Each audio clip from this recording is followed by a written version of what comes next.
Assalamualaikum warahmatullahi wabarakatuh. Perkenalkan, nama saya Zahra Rita Oktaviana dari Prodi Komputerisasi Akuntansi 2021. Di sini saya ingin menjelaskan penulisan ilmiah saya di bab 1 dengan judul Perancangan Sistem Informasi UI UX Persediaan Barang Berbasis Website pada PT XYZ. Ya, langsung saja saya ingin menjelaskan untuk menunjang UTS saya. Ya, yang ini bab 1 itu terdiri dari 5, yaitu ada latar belakang, rumusan masalah, tujuan, manfaat, dan ruang lingkup. Semuanya akan saya jelaskan satu persatu. Yang pertama itu ada latar belakang. Nah, di sini saya akan menjelaskan sedikit kembali latar belakang itu. Latar belakang adalah halaman yang ditulis oleh penyusun yang secara garis besar memberikan pemahaman kepada pembaca terkait tujuan dan keinginan penulis. Penulisan yang baik ditulis sejelas mungkin dan sesuai dengan fakta. Nah, sesuai dengan yang sudah dijelaskan oleh Bapak Rahmat, saya ingin menjelaskan kembali latar belakang yang terdiri dari 4 paragraf. Nah, yang paragraf pertama itu saya menjelaskan tentang pengertian teknologi informasi dan sistem informasi. Di paragraf kedua, saya menjelaskan mengenai perusahaan yang saya teliti ini. Di paragraf ketiga, saya menjelaskan terkait dengan permasalahan dari penulisan ini. Dan di paragraf keempat, menjelaskan mengenai conclusion atau solusi dari permasalahan tersebut. Langsung saja ke paragraf pertama. Nah, di paragraf pertama ini saya lebih menjurus ke pengertian dari teknologi informasi dan sistem informasi, dikarenakan saya mengambil judul tentang persediaan barang berbasis website, yaitu yang menunjang sistem informasi dengan teknologi informasi. Nah, di sini teknologi informasi itu sangat dibutuhkan nih untuk organisasi menjalankan aktivitas. Teknologi informasi yaitu studi perancangan, implementasi, pengembangan, dukungan, atau manajemen sistem informasi berbasis komputer, terutama pada aplikasi hardware, perangkat keras, ataupun software, yang artinya dapat mempermudah dalam pengolahan data serta dapat memberikan hasil yang optimal untuk keputusan yang diambil. Nah, sistem informasi sendiri adalah kombinasi dari manusia, fasilitas atau alat teknologi, media, prosedur, pengendalian yang bermaksud menata jaringan komunikasi yang penting. Nah, dengan adanya sistem informasi, maka suatu perusahaan akan memiliki berbagai keunggulan yang dapat meningkatkan produktivitas dan dapat bersaing dengan perusahaan lain. Pengelola yang baik sangat dibutuhkan untuk memperlancar kinerja perusahaan. Nah, itu yang ada di paragraf pertama. Lalu di paragraf kedua, di sini saya menjelaskan kembali perusahaan yang saya teliti, yaitu PT XYZ. Nah, PT XYZ ini bergerak di bidang furnitur yang sudah mempunyai 50 orang karyawan, diantaranya 10 orang karyawan itu di bagian stock of them. Nah, saat ini pengelolaan persediaan barang di PT XYZ ini masih dibilang manual, dia itu di Microsoft Excel. Jadi di input transaksi barang masuk ataupun barang keluarnya. Jadi masih manual, dikurang atau ditambahin. Dan juga di persediaan barang ini tuh belum terintegritas dengan unit-unit yang lain gitu. Dan laporan si persediaan barang ini masih dibilang manual di akhirnya. Jadi perusahaan ini membutuhkan sistem informasi, nah, yang didukung dengan teknologi informasi yang saya jelaskan di paragraf pertama pengertiannya. Lalu di paragraf ketiga, saya menjelaskan terkait dengan permasalahan dari penulisan ini nih. Ya, di sini perusahaan mengalami kendala terhadap pengelolaan persediaan barang di mana proses penginputannya itu transaksinya masih manual. Jadi barang masuk dan barang keluarnya masih dicatat secara manual di Microsoft Excel. Nah, karena pencatatannya masih manual, terkadang ini tuh kan suka ada human error. Nah, itu membuat kerugian pada perusahaan.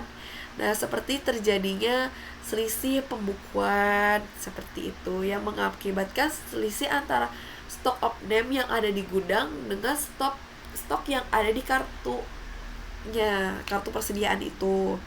Dan juga pihak marketing itu tidak bisa mengetahui secara langsung stok yang ada di gudang, karena kan jika ada pelanggan yang menanyakan ketersediaan barang, si marketing ini harus fast respon untuk meningkatkan pelayanan di perusahaan PT XYZ itu. Maka si sales ini, si bagian pemasaran ini harus cepat memberikan informasi terhadap pelanggan ya, karena ketika pelanggan memesan barang, marketing tidak bisa langsung menginformasikan ada tidaknya barang tersebut karena jarak kantor dan gudangnya itu yang tidak dekat, membutuhkan waktu. Maka berdasarkan permasalahan yang di atas, nah ini udah masuk ke paragraf keempatnya. Untuk menangani itu, kita membutuhkan teknologi informasi persediaan barang yang berbasis website. Nah, yang berfungsi untuk mempermudah admin, marketing, ataupun manajer yang mendapatkan informasi ketersediaan barang dan juga laporan persediaan barang. Sehingga saya mengambil judul penelitian yang berjudul Perancangan Sistem Informasi UI UX Persediaan Barang Berbasis Website pada PT XYZ, yang nantinya dampaknya dihasilkan dari sistem yang sudah terkomputerisasi dapat lebih mempermudah kedepannya dan mempercepat dalam proses pengelolaan data dan mendapatkan informasi yang cepat dan efisien. Masih lanjut ternyata, maaf, saya kira udah. Nah, yang kedua ini tentang rumusan masalah. Di 1.2 rumusan masalah, saya ingin menjelaskan sedikit lagi pengertian dari rumusan masalah. Rumusan masalah adalah tulisan singkat yang berisi pertanyaan tentang topik yang diangkat oleh penulis. Nah, biasanya itu rumusan masalah tuh seperti pertanyaan-pertanyaan yang nantinya akan dijelaskan di bab 2 atau di bab pembahasan. Nah, ciri-cirinya ini berupa pertanyaan yang singkat, jelas, dan padat, memberikan arah untuk suatu penelitian, memiliki nilai penelitian, dibuat dalam bentuk kalimat tanya, masalah yang dicari sesuai dengan kemampuan penelitinya, langsung terarah pada topik pembahasannya. Jadi tidak bertele-tele, jadi langsung ke topiknya nih, nanti apa topiknya dan akan dijelaskan di bab 2 pembahasan. Nah, maka dari itu saya menyimpulkan untuk rumusan masalah yang saya dari penulisan ini saya menggarap. Yang pertama itu bagaimana membuat aplikasi persediaan barang berbasis website. Nah, nanti saya akan menjelaskan kembali bagaimana cara-cara dalam membuat aplikasi persediaan barang berbasis website-nya itu. Lalu yang kedua, bagaimana cara kerja aplikasi persediaan berbasis website. Nah, nanti saya akan menjelaskan cara kerjanya gimana sih, cara penginputannya gimana, cara melihat stoknya itu gimana. Nah, di yang ketiga itu apa saja fitur yang ada di aplikasi persediaan barang berbasis website. Nanti saya akan menjelaskan lagi fitur-fitur apa saja nih yang ada di aplikasi persediaan barang, seperti mungkin ada fitur edit, fitur tambah, atau fitur kurang, atau fitur melihat stoknya untuk si unit lain. Nah, di 1.3 ini ada tujuan. Nah, tujuan itu apa sih? Tujuan adalah langkah yang dilakukan untuk mendapatkan manfaat. Nah, tujuan penelitian DSR mengidentifikasi masalah. Yang pertama, merancang solusinya dari masalah dan mengimplementasikan dan menguji sistemnya. Sejalan dengan rumusan masalah tujuan penelitian, nah saya mengidentifikasi proses pencatatan persediaan barang yang ada di PT XYZ ini nih. yang tadi saya identifikasi, proses pencatatannya ternyata masih manual menggunakan Microsoft Excel. Nah, lalu saya dengan proses pencatatan yang masih manual seperti itu, saya membangun aplikasi persediaan barang berbasis website di PT XYZ. Nah itu adalah solusi dari masalah yang masih manual dan belum terintegritas, dengan membangun aplikasi persediaan barang berbasis website yang bisa terintegritas dengan unit lainnya. Lalu tidak hanya membangun aplikasi, tapi juga diimplementasikan aplikasi persediaan barang tersebut pada PT XYZ, sehingga informasi persediaan barang ini tidak hanya di unit stock opname saja, tapi di unit-unit lain dan seluruh karyawan pun lebih mudah untuk mendapatkan informasi persediaan barang tersebut. Lalu di 1.4 ada manfaat. Saya akan menjelaskan lagi tentang manfaat. Manfaat penelitian adalah narasi yang objektif yang menggambarkan hal-hal yang diperoleh setelah suatu tujuan penelitian telah terpenuhi. Manfaat penelitian bisa saja bersifat teori atau bersifat praktis, misalkan memecahkan masalah-masalah pada objek yang diteliti. Nah, di sini saya mengelompokkan beberapa manfaat dari penulisan ilmiah yang saya teliti. Yang pertama nih, ada mempermudah unit stock opname dalam menginput transaksi barang masuk ataupun barang keluar. Jadi tidak manual di Microsoft Excel. Lalu mempermudah sales juga atau unit-unit lainnya untuk mengetahui ketersediaan barang, dan juga mempermudah unit stock opname ataupun pengguna untuk membuat laporan persediaan barang di akhir bulannya gitu. Jadi lebih praktis dengan adanya si aplikasi persediaan barang ini berbasis website. Seperti itu. Lalu di 1.5 di ruang lingkup. Nah, saya menjelaskan kembali ruang lingkup itu. Ruang lingkup adalah sebuah metode untuk pembatasan permasalahan dalam ilmu yang akan dikaji. Jadi si ruang lingkup ini biar si masalah pokoknya itu tidak kemana-mana gitu. Artinya ruang lingkup batasan adalah batasan subjek yang akan diteliti, dapat berupa batasan masalah ataupun jumlah subjek yang diteliti, materi yang akan dibahas, ataupun variabel yang akan diteliti.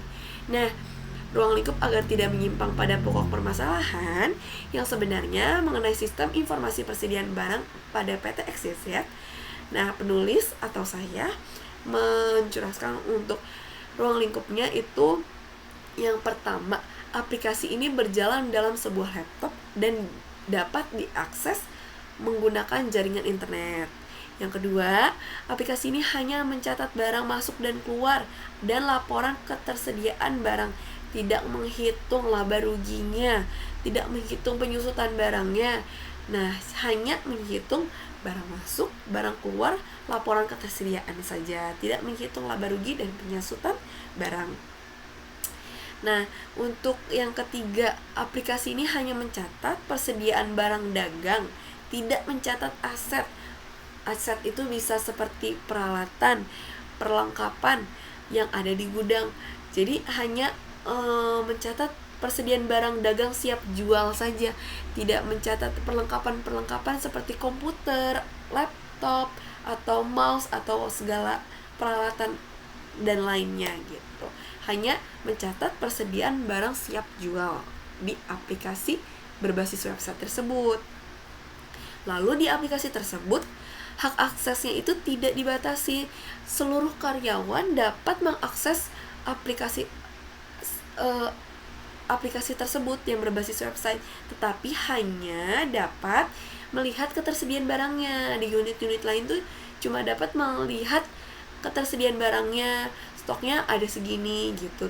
Untuk fitur tambah, edit, ataupun hapus itu hanya dapat dilakukan di stock opname saja, karena itu hanya wewenang di stock opname saja. Sisanya di unit lain hanya dapat melihat posisi ketersediaan jumlah stok barangnya saja. gitu.